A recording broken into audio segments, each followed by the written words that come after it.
उन्हीं की जुबानी। बहन जी नमस्कार। नमस्कार सर। क्या नाम है जी आपका? जी मेरा नाम नेहा अग्रवाल है। नेहा जी कहाँ से आए आप? मैं पठानकोट पंजाब से आई हूँ। संत रामपाल जी महाराज से कब जुड़े आप?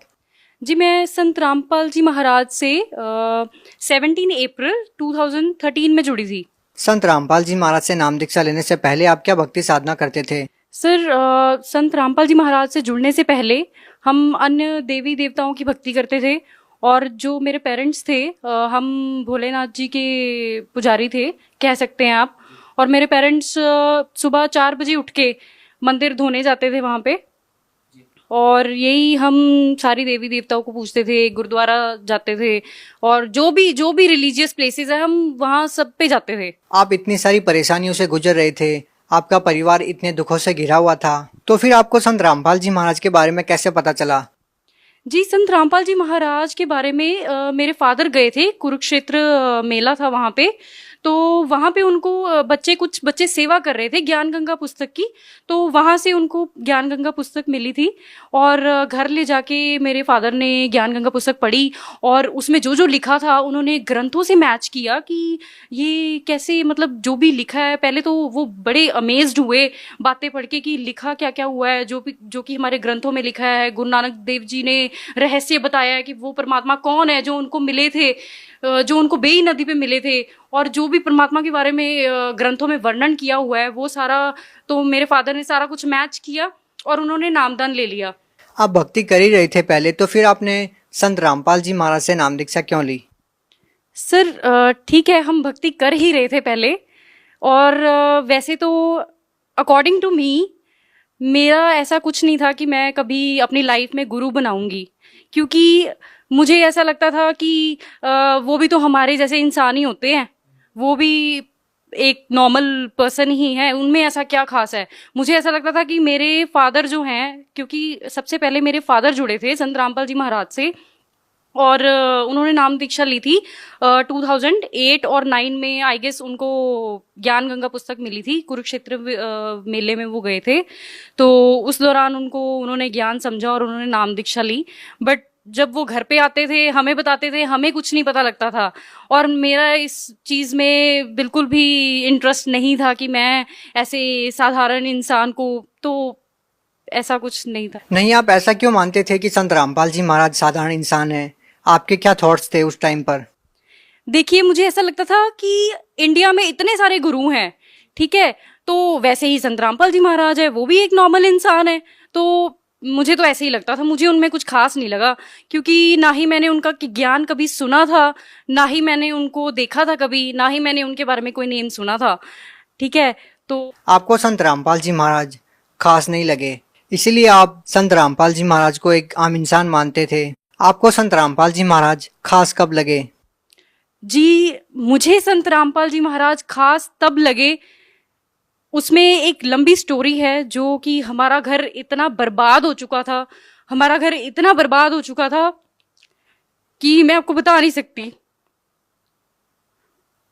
हाँ, इट वाज 2008 कि मेरे फादर जो थे उनके कोई फ्रेंड थे, ठीक है, वो आपस में बिजनेस डीलिंग करते थे, तो जिस दौरान क्या होता था कि हमने उनको सैलरी पे रखा हुआ था, मेरे फादर ने उनको सैलरी पे रखा हुआ था कि आप सारा हमारे ऑफिस का देखेंगे, तो ठीक है, वो काफी अच्छा चलता रहा।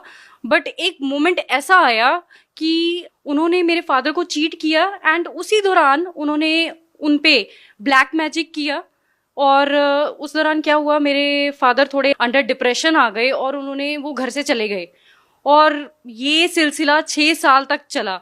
ये मतलब हमने इतने दुख देखे इन 6 सालों में, इतने फाइनेंशियल क्राइसिस हमारे ऊपर आए हैं और जो भी हमारी इन्वेस्टमेंट थी, हमारा टोटल बिजनेस लॉस हो चुका था और इस दौरान मेरे फादर बहुत ही अंडर डिप्रेशन हो गए थे और जो भी हमारी इन्वेस्टमेंट्स थी, हमारे पास गोल्ड था, वो भी हमने सेल आउट कर दिया, हमारे पास जो भी गाड़ियां वगैरह जो भी था हमारा, हम सब ग्राउंड लेवल पे आ गए थे, हम पूरी तरह से बर्बाद हो गए थे।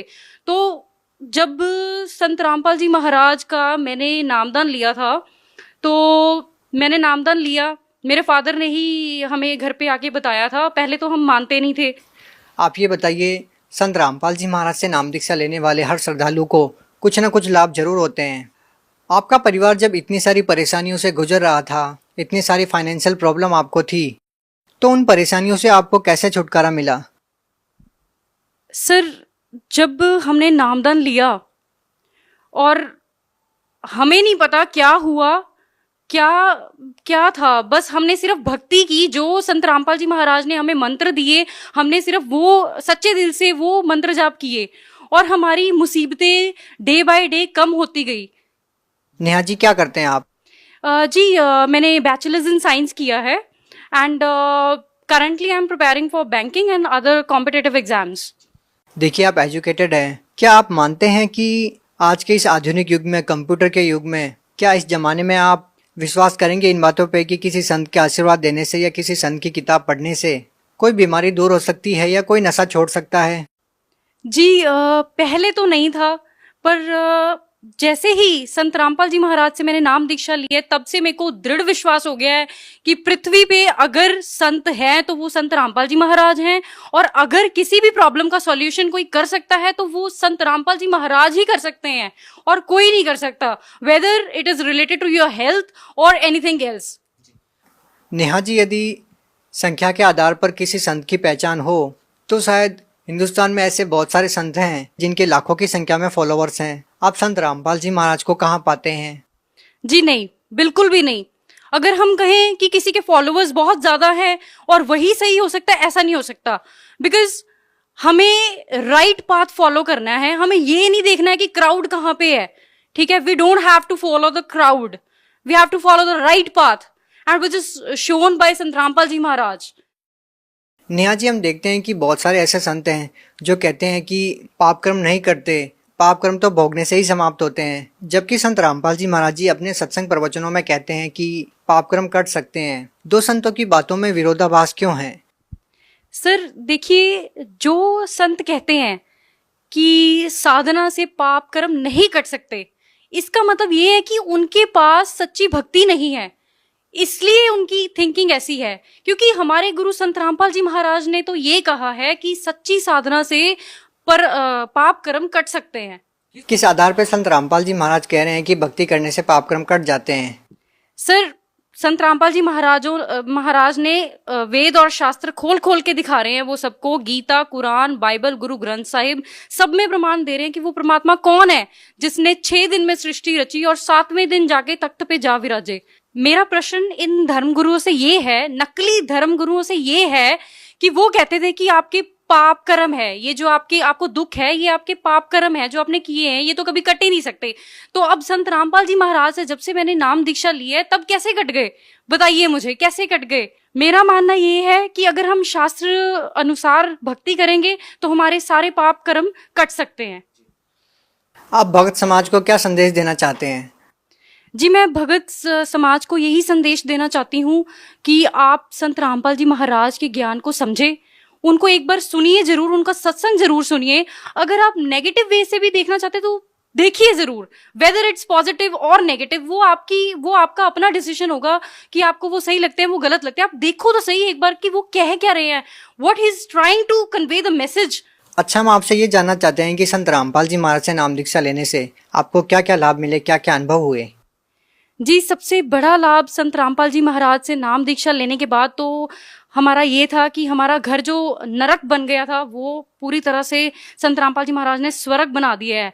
आज के डेट में हमारे घर में पूरी शांति है, हर तरीके के लाभ परमात्मा ने हमें दिए हैं, वेदर इट इज इकोनॉमिकली और हेल्थ इश्यूज हो, कोई भी हो। जो मेरे ब्रदर थे वो काफ़ी ड्रिंक वगैरह करते थे और नशा भी करते थे थोड़ा बहुत, और वो भी परमात्मा की दया से उन्होंने छोड़ दिया है। जो श्रद्धालु संत रामपाल जी महाराज से नाम दीक्षा लेना चाहते हैं वो उनसे नाम दीक्षा कैसे ले सकते हैं? जी, जैसे कि चैनल पे जो सत्संग आ रहा है, इसके नीचे एक पीली पट्टी आ रही है, इसके ऊपर फ़ोन नंबर्स दिए गए हैं एंड आप ज्ञान गंगा बुक ऑर्डर कर सकते हो और जीने की राह ऑर्डर कर सकते हो। आप पहले उस पुस्तक को पढ़िए, ज्ञान समझिए, संत रामपाल जी महाराज कहना क्या चाह रहे हैं।